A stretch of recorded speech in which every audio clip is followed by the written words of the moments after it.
Let's talk about downrigger options. Today we're fishing a pair of manual Seahorse downriggers, Trollmaster downriggers, and these really originated as the Penn Fathom Masters. You know, they're a proven design, really effective, versatile. You can purchase these downriggers with a swivel mount, with a permanent mount, lots of different options. They're affordable, especially the manual version, just $200 to $400 depending on exactly how you have it outfitted, and really just a workhorse when it comes to downrigger systems. What's nice about this Seahorse is it's removable. You just slide it right out of the rod holder, boom, it's off the boat when you don't need it, and obviously on the boat when you do need it.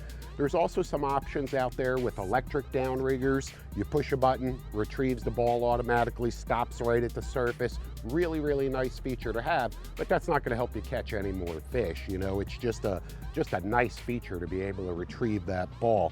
But again, you're gonna pay the price for that as well. You've got to get your boat wired up for that. So it's really a matter of what works for you, but there's certainly a downrigger out there for every type of angler and for every type of boat. And during the summertime here, or right now it's just the springtime, but as we approach the summer, the water temperature is increasing rapidly. You've got this ultra bright sunshine. These fish are gonna seek shelter deeper in the water column. They're gonna go down there where it's a little bit darker, a little bit cooler.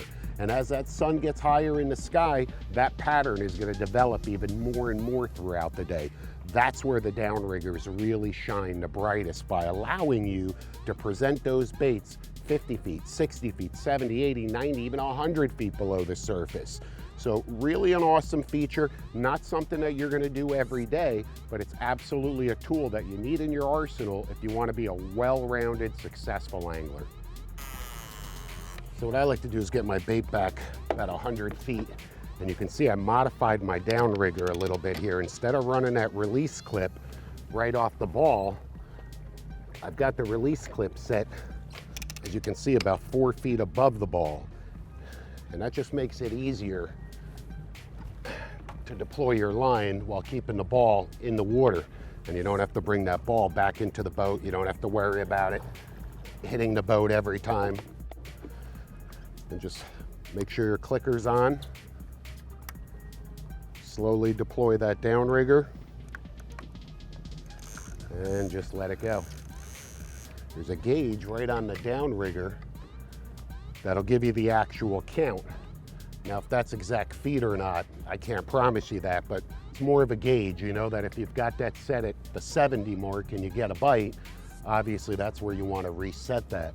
So throughout the day, we're keeping a close eye on both downriggers, the pattern of both downriggers, along with that gauge, seeing what number we're set at. And I like to start off the day at 2 different depths. You know, maybe put one down at the 50 mark, one down at the 70 mark. And again, remember, you've got a long 100-foot leader. So that goggle eye, that bait's gonna fluctuate in the water column. He's gonna go to the right, he's gonna go to the left.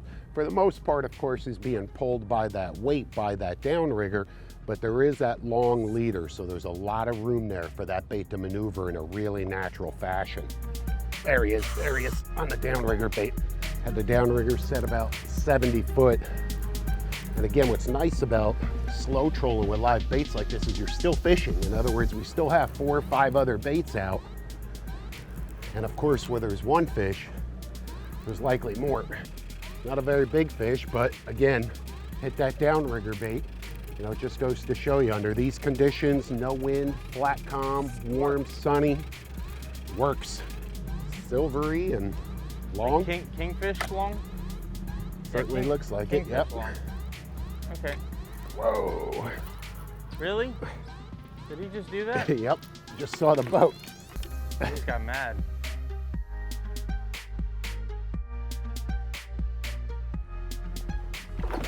There you go. Nice. And then what you want to do is, again, that fish just ate that bait at 70-foot mark, you know, on the downrigger.